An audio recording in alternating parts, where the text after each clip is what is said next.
Alan Watts a découvert quelque chose de troublant au sujet des âmes rares. Plus on s'éveille, moins on trouve de compagnie. Plus on voit à travers les illusions qui maintiennent la majorité endormie, plus on chemine seul. Et le paradoxe, cette solitude n'est pas une punition, c'est une bénédiction déguisée que peu parviennent à reconnaître. Si vous vous sentez différent, déplacé, comme si vous parliez une langue que personne d'autre ne comprend. Cette vidéo va dissoudre l'illusion qu'il y a quelque chose qui ne va pas chez vous, parce qu'Alan Watts a découvert que la solitude des âmes rares n'est pas un défaut, c'est une fréquence.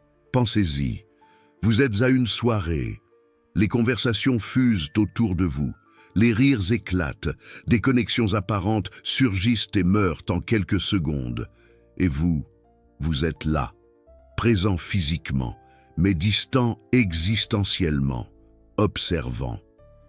Sentant le vide profond derrière les masques sociaux, percevant la danse automatique des personnalités conditionnées, et alors vient la question qui vous tourmente. Pourquoi est-ce que je n'arrive pas simplement à m'intégrer? Alan Watts dirait quelque chose de radical. Vous n'arrivez pas à vous intégrer parce que vous avez arrêté de simuler.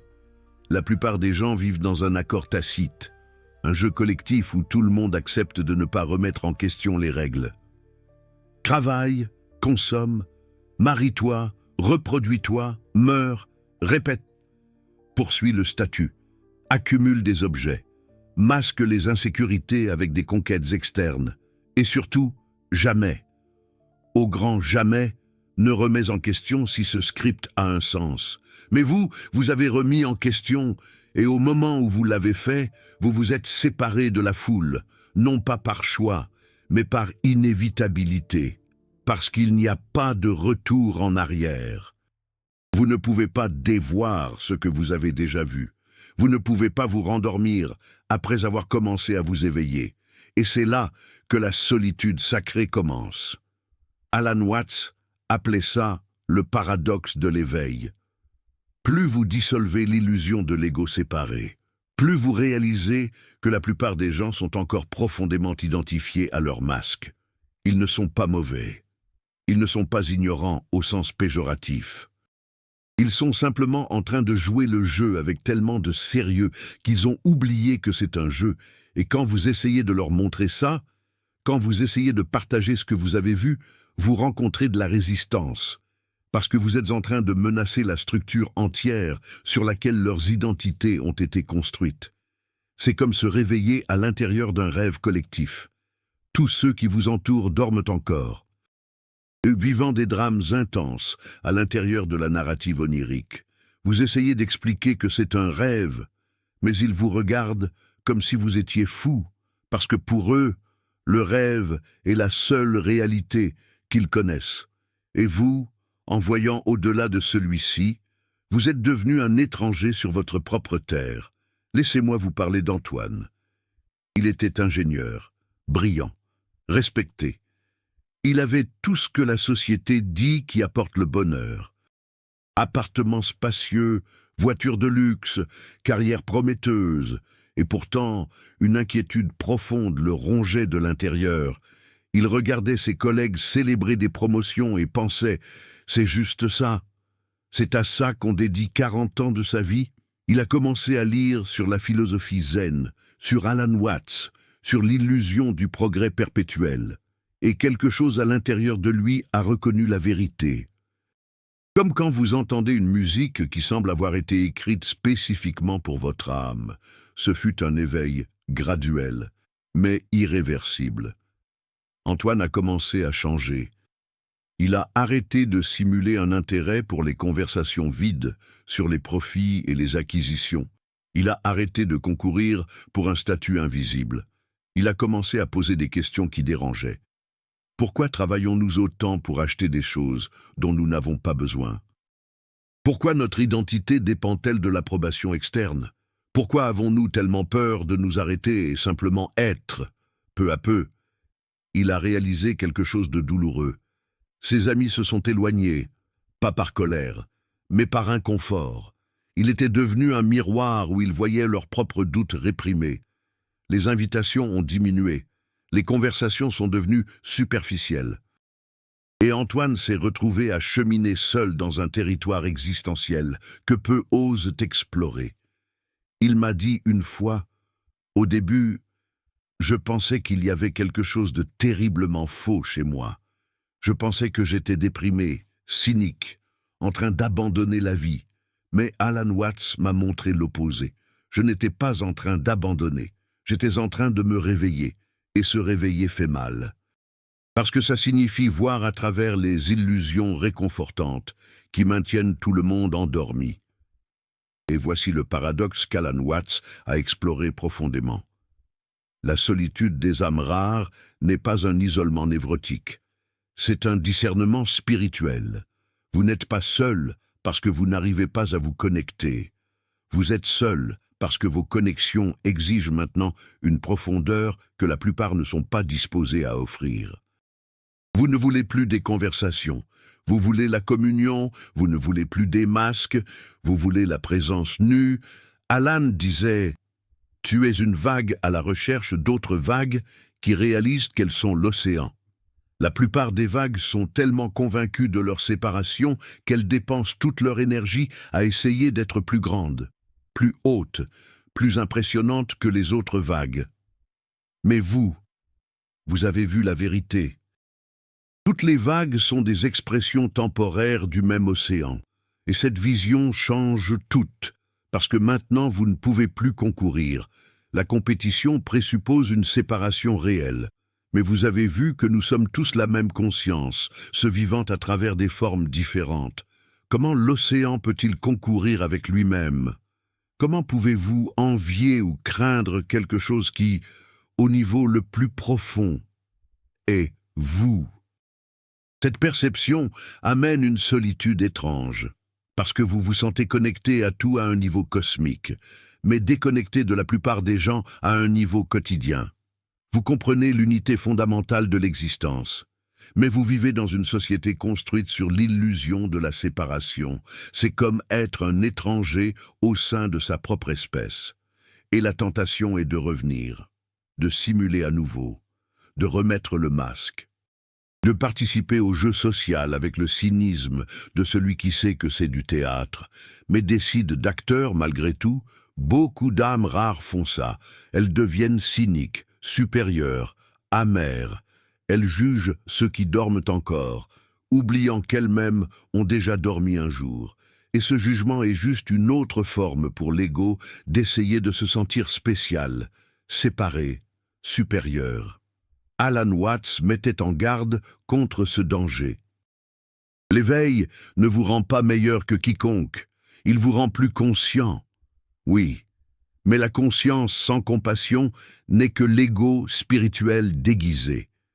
Vous n'êtes pas au-dessus de la foule, vous êtes simplement sur une fréquence différente.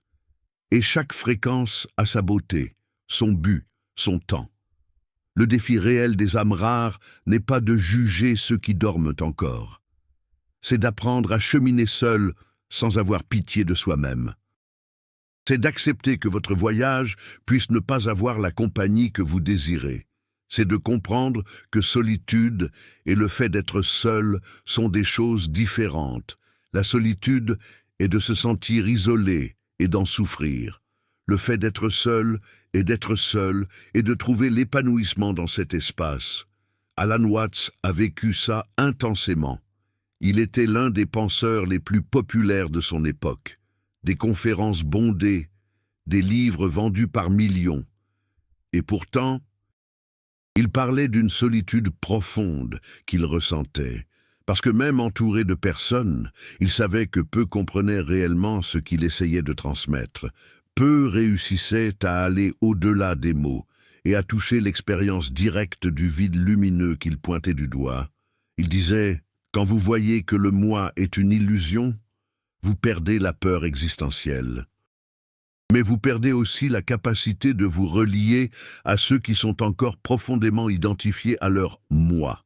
Vous parlez des langues différentes. Vous habitez des réalités différentes. Et cette incompatibilité vibrationnelle crée une distance naturelle. Mais calmez-vous, parce qu'il y a quelque chose de crucial qui doit être dissous ici, quelque chose qui change complètement la façon dont vous voyez cette solitude. Alan Watts a réalisé que la solitude des âmes rares n'est qu'une phase de transition. C'est l'espace entre le fait de quitter l'ancien et de ne pas encore avoir trouvé le nouveau. Vous avez quitté la foule, mais vous n'avez pas encore trouvé votre tribu. Et cela peut prendre du temps. Cela peut prendre des années. Certains mettent toute une vie.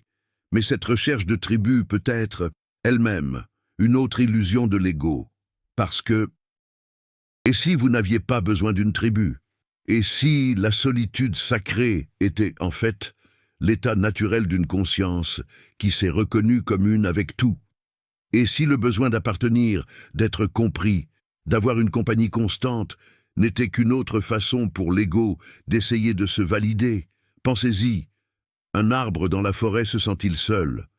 Une rivière se sent-elle isolée? Une montagne cherche-t-elle l'approbation? Non. Ils existent. Ils coulent. Ils sont sans narration, sans drame, sans besoin de validation externe. Et Alan Watts suggérait que c'est l'état vers lequel les âmes rares cheminent, pas vers l'isolement névrotique, mais vers l'autosuffisance existentielle.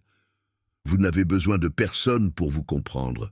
Vous avez besoin de vous comprendre si profondément que l'incompréhension externe devienne irrélévante. Vous n'avez pas besoin d'approbation. Vous avez besoin de dissoudre le besoin d'approbation. Vous n'avez pas besoin de compagnie constante. Vous avez besoin d'apprendre à danser seul avec l'univers. Et voici l'astuce cosmique qu'Alan Watts adorait. Quand vous arrêtez de chercher la connexion désespérément, quand vous devenez confortable dans votre solitude sacrée, quelque chose de magique se produit. Vous commencez à attirer, sans effort, ceux qui vibrent à la même fréquence. Pas parce que vous avez besoin d'eux, mais parce que vous résonnez avec eux. C'est la différence entre chercher l'amour parce que vous vous sentez incomplet et attirer l'amour parce que vous êtes déjà complet. La première est un besoin déguisé en connexion.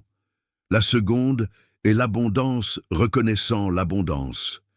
Et les âmes rares apprennent éventuellement cette distinction. Antoine, des années après cet éveil douloureux, m'a raconté que tout a changé quand il a arrêté d'essayer de faire comprendre aux autres. Il a accepté que la plupart ne comprendraient pas. Il a accepté qu'il marcherait seul la plupart du temps. Et dans cette acceptation, quelque chose s'est dissolu. L'angoisse, l'anxiété, la sensation d'être faux. Il a commencé à apprécier la solitude.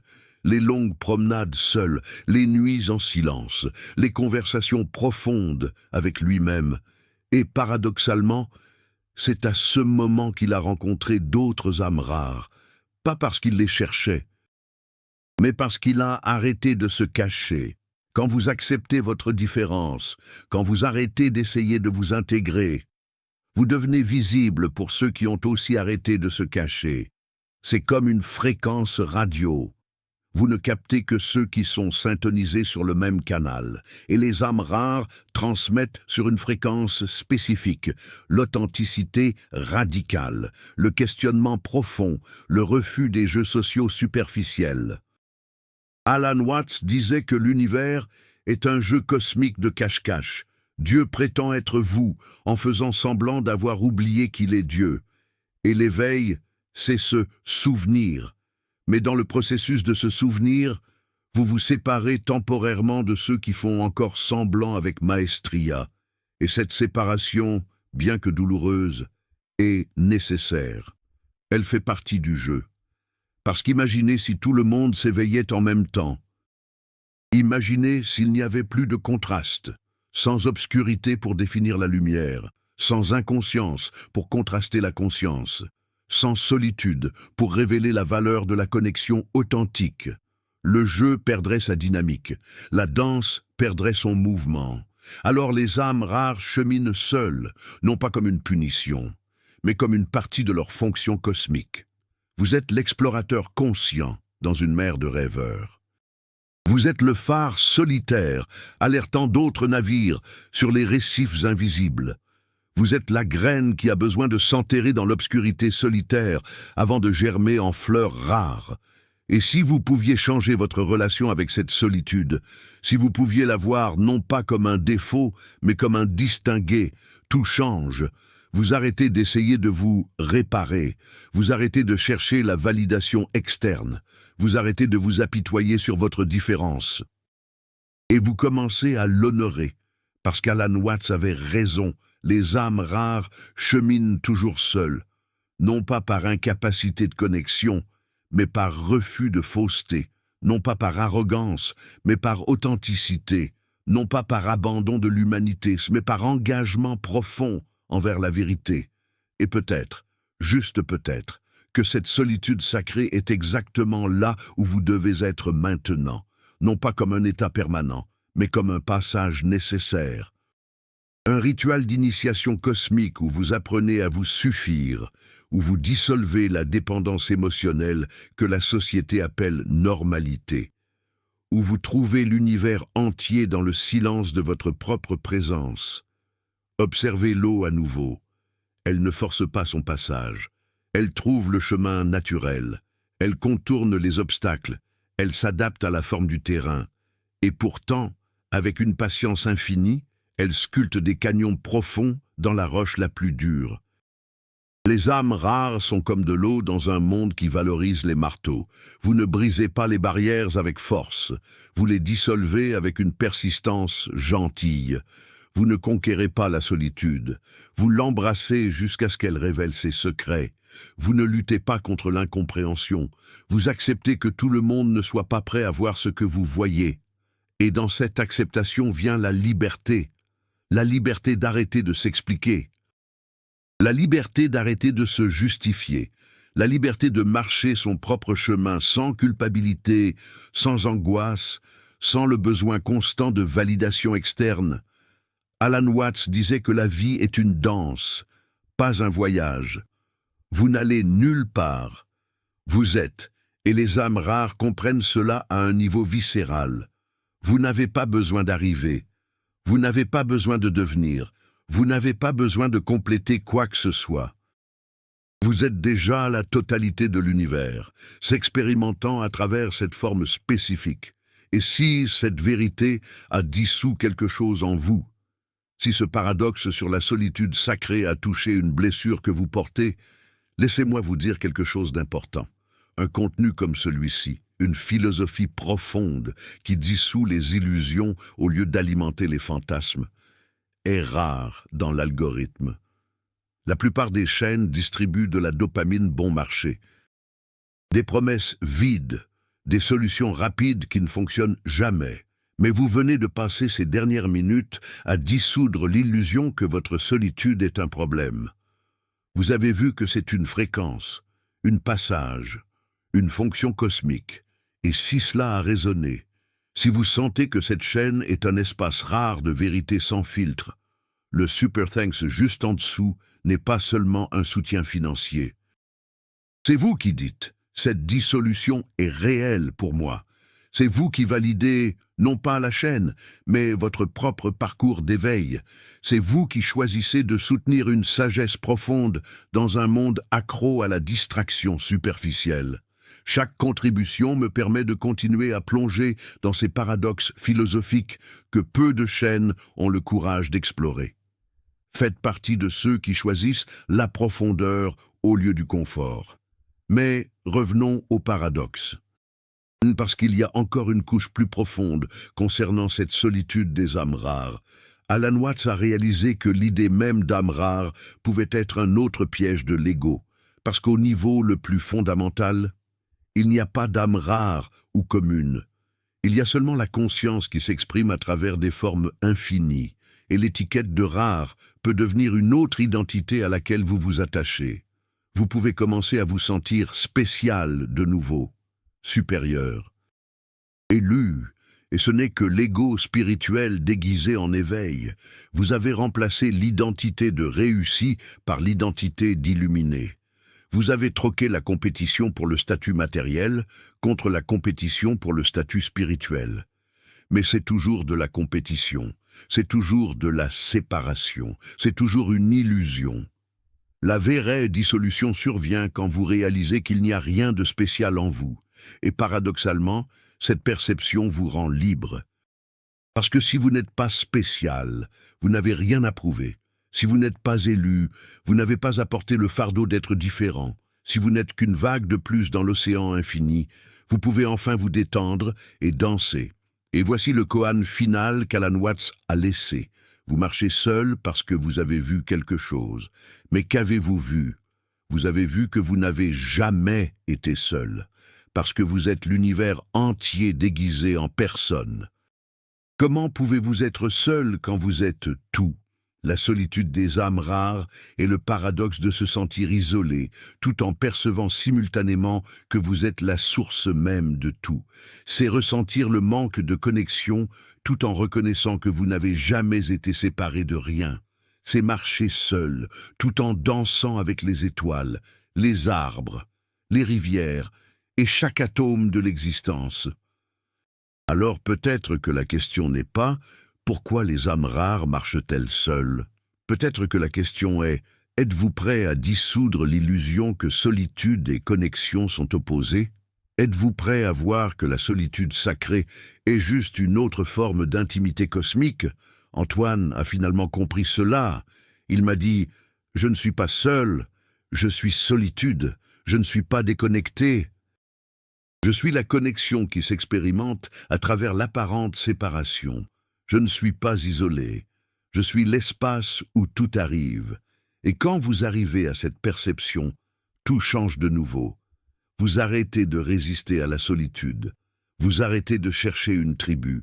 Vous arrêtez d'essayer d'être compris, parce que vous avez finalement compris qu'il n'y a personne là-bas pour vous comprendre. Il n'y a que vous, utilisant des milliards de masques différents, jouant à cache-cache avec vous-même. Et alors, la solitude se dissout, pas parce que vous avez trouvé compagnie, mais parce que vous avez réalisé que le concept même de solitude présuppose la séparation. Et la séparation est l'illusion fondamentale qu'Alan Watts a passé sa vie entière à essayer de dissoudre. Vous n'êtes pas une âme rare marchant seule. Vous êtes l'univers entier faisant semblant d'être rare, faisant semblant d'être seul. Pour pouvoir expérimenter la délectation de se rappeler que vous avez toujours été tout, toujours été complet, toujours été un.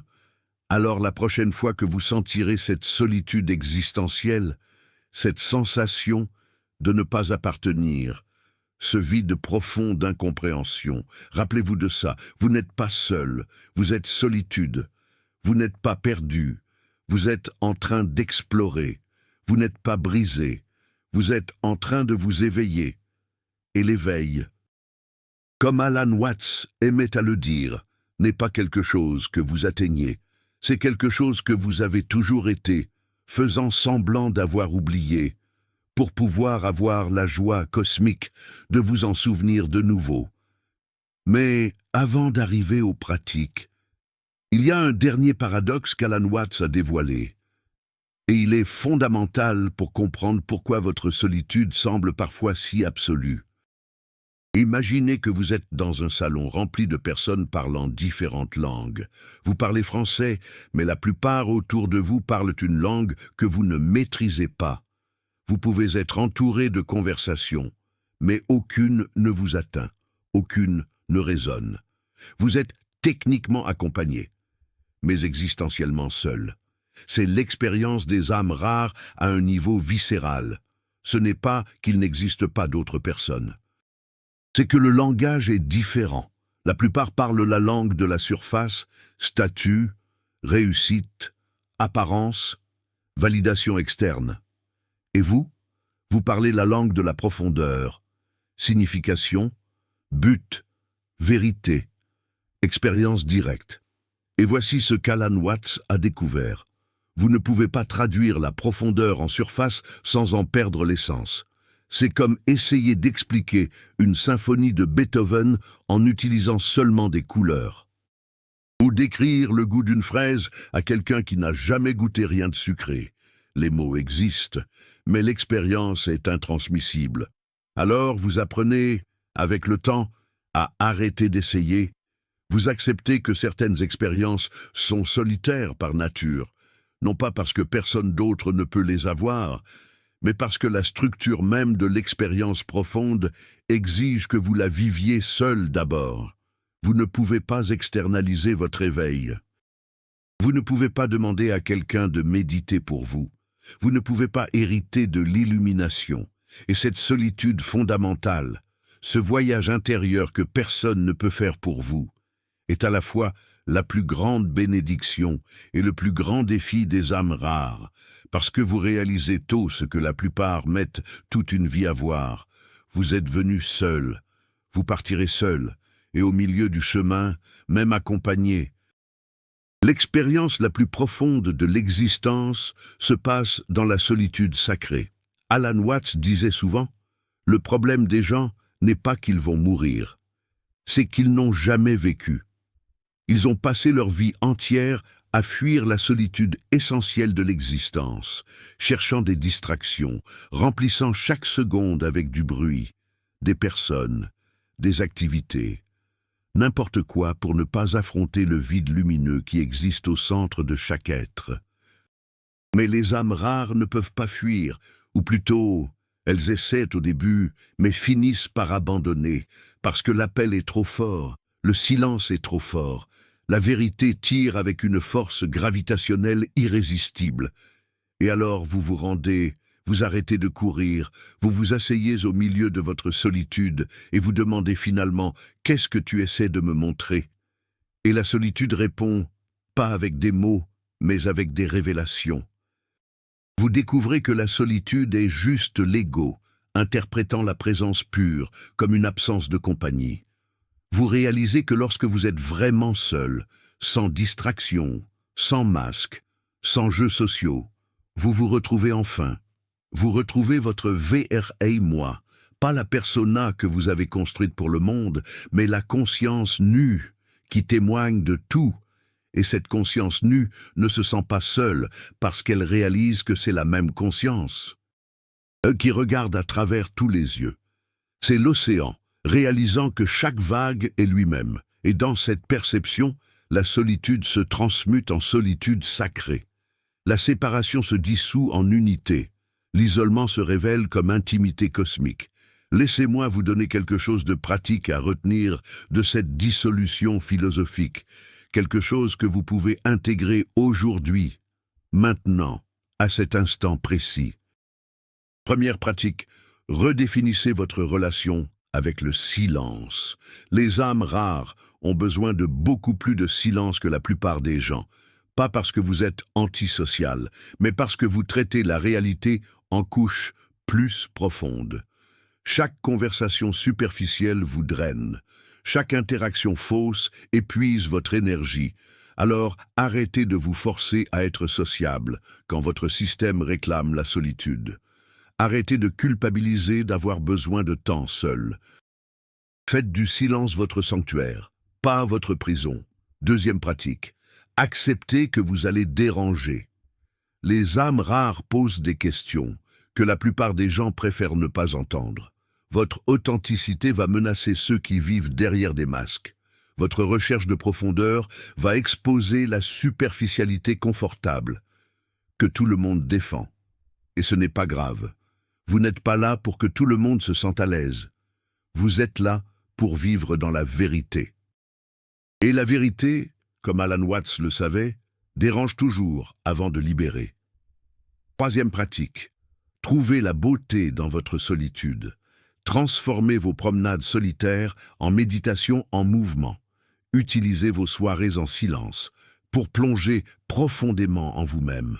Voyez votre différence, non comme une malédiction, mais comme une invitation à explorer des territoires existentiels que la plupart des gens ne connaîtront jamais. Vous avez accès à des profondeurs que peu atteignent. Honorez cela.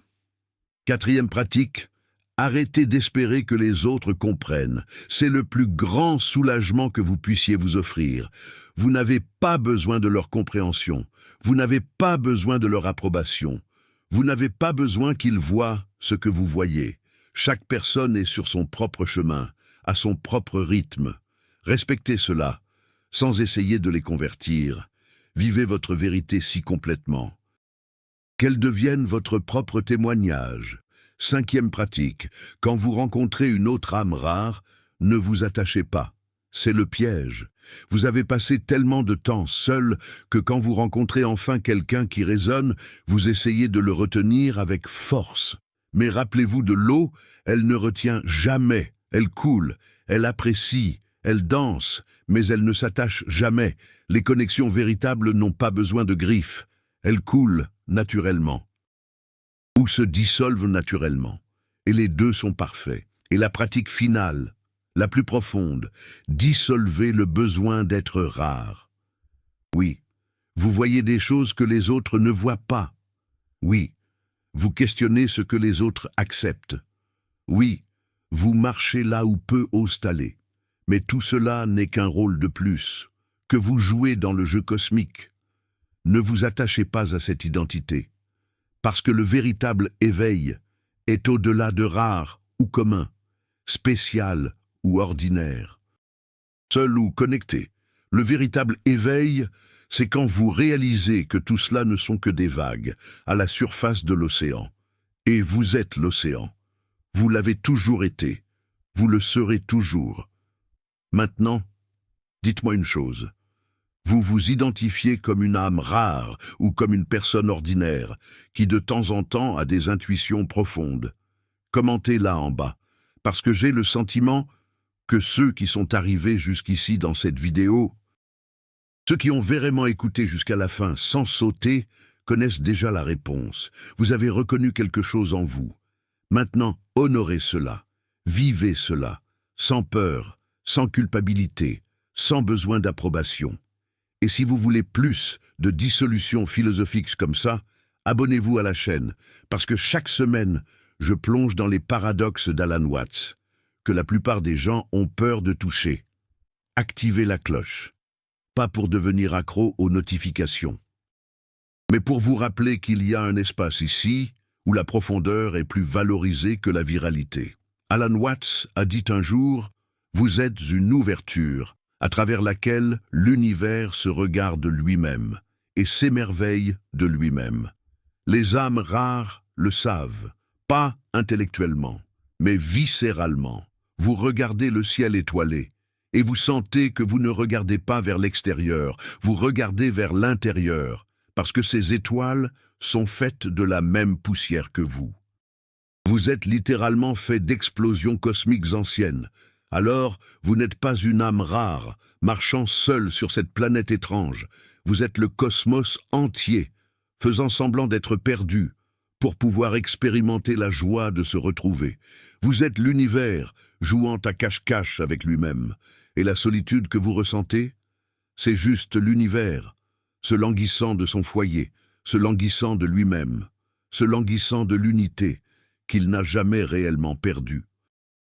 Et maintenant, vous savez, les âmes rares marchent toujours seules jusqu'à réaliser qu'elles n'ont jamais été seules parce que vous êtes tout, vous avez toujours été tout et vous serez toujours tout. Bienvenue à la maison.